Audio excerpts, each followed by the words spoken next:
ano po ba yung mga naging project ng Rotary Club of Marikina South? Okay, ang mga ilan sa mga naging project ng Rotary Club of Marikina South, umpisahan natin sa disease prevention. Sa disease prevention, nakakasama ko dyan ng mga sa Pediatric Society para magbigay ng kaalaman tungkol sa tamang pangangalaga ng ngipin at doon nga ay nagbahagi ang ating club kung ano ang mga dapat gawin ng isang bata mula sa bata hanggang matanda ng kanilang pangangalaga sa kanilang ngipin.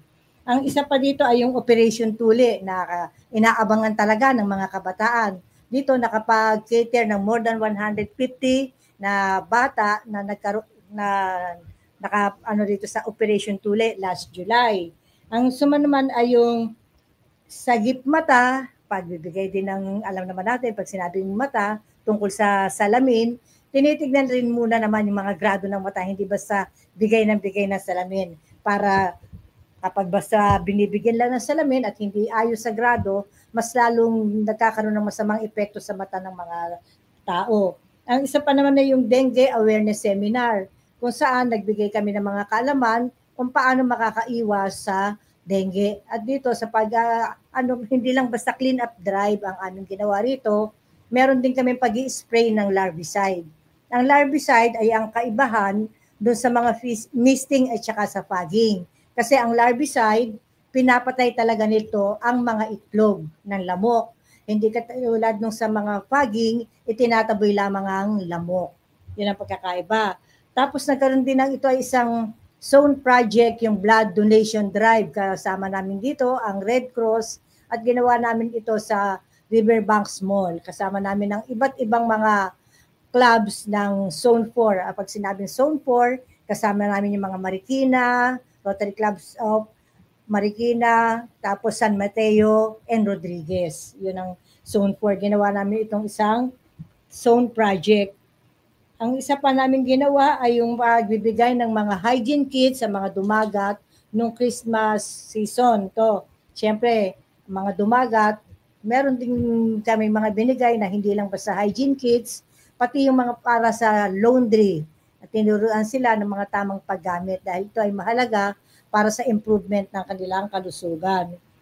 Tapos nakipag-participate din kami sa district, yung White Cane Day na tinatawag, kung saan 150 na mga may vision impaired na mga tao ang binigyan nitong white cane. May kasama rin ito na yung talking watch. Mahalaga ito sa mga taong bulag talaga at malaking tulong ang magagawa nito para sila ay mag-guide ng tama sa kanilang paglalakad. Ang preventive dentistry, yun nga, nung na-invite ako at saka nagkaroon ng oral health month nitong February, na kung saan nagturo tayo ng tamang pagsisipilyo at pagbibigay ng sipilyo at toothbrush sa mga bata. Tapos yung nagbigay din kami ng mga hygiene kits sa mga colostomy patients. Itong mga colostomy patients na ito ay alam naman natin na talagang hindi nagpa-function ang tamang paglabas ng kanilang dumi kung kaya meron silang mga colostomy bags at ang aming club ay nagbigay sa kanila ng mga hygiene kits na makakatulong at nakikipag-coordinate kami kung ano pa ang maaaring itulong namin sa kanila. Dahil magastos din ang isang colostomy bag, minsan magawa lang sila ng improvised at ginagamitan nila ito ng diaper, yung kanilang colostomy. Sa maternal and child care naman, nagkaroon kami ng mga, sabi ko nga, 3-in-1.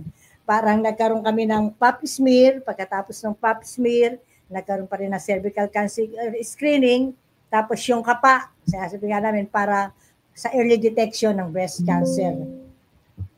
Yun naman sa education and literacy, nagbigay naman kami ng libreng uniforme sa mga bata na talagang higit na nangangailangan.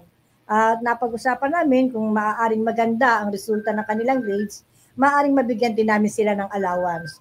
Yun ay kailangan rin yun para sila talaga ay magsikap sa kanilang pag-aaral at kung mataas nga ang kanilang grado, maaari kami tumulong sa kanilang allowance.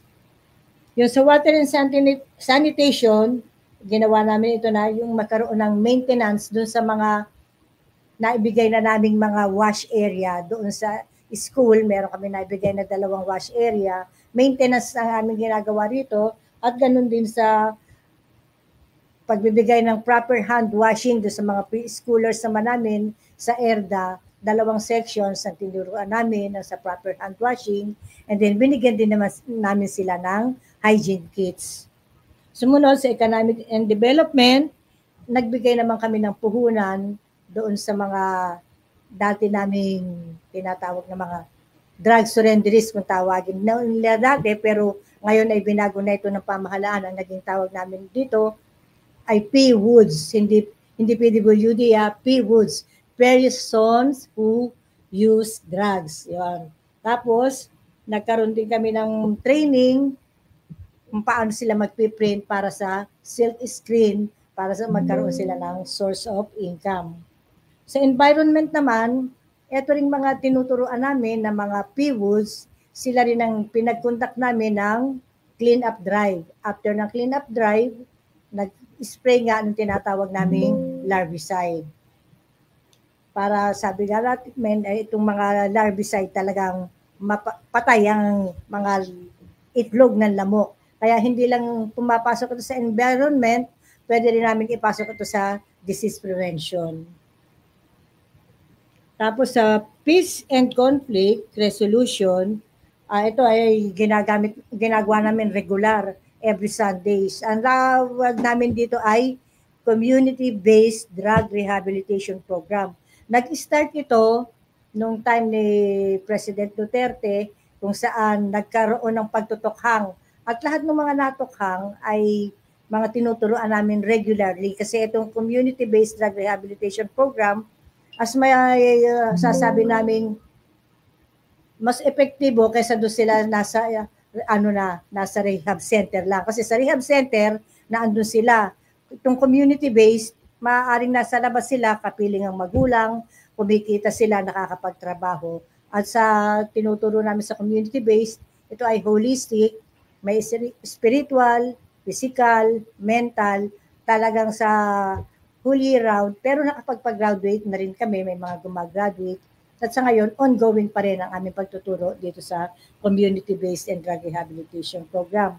At katatapos lang namin ng isang seminar na about mental health sa health center namin ginanap at nagbigay din ng lecture ang isang kasamahan namin doon na midwife. At sa pagkakataon din yun, nagbigay na rin kami ng weighing scale na magagamit ng health center. At yung weighing scale na yon ay yung hindi basta ordinary, ito ay yung nire-required ng Food and Drug FDRI, yun ang FNRI, Food and Drug and Nutrition Institute. Yun yung kanilang ginagamit. Okay, yun lang siguro. Ang dami yung project, Dr. Alet.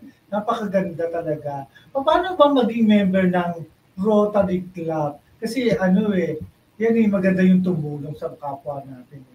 Pero paano ba ang maging member ng Rotary Club? Para yung gusto naman tumulong, para through Rotary Club, makapag-member sila. Madali naman ang pagsali dito. Kapag ka talagang ikaw ay may pusong tumulong, talagang gusto mong magkaroon. Dahil gusto mong magkaroon ng improvement ng inyong community, magkaroon ka ng mga communication sa iba't ibang mga stakeholders, madali naman sumali rito, walang problema. Yun lang ang mahalaga. Talagang may puso kang tumulong.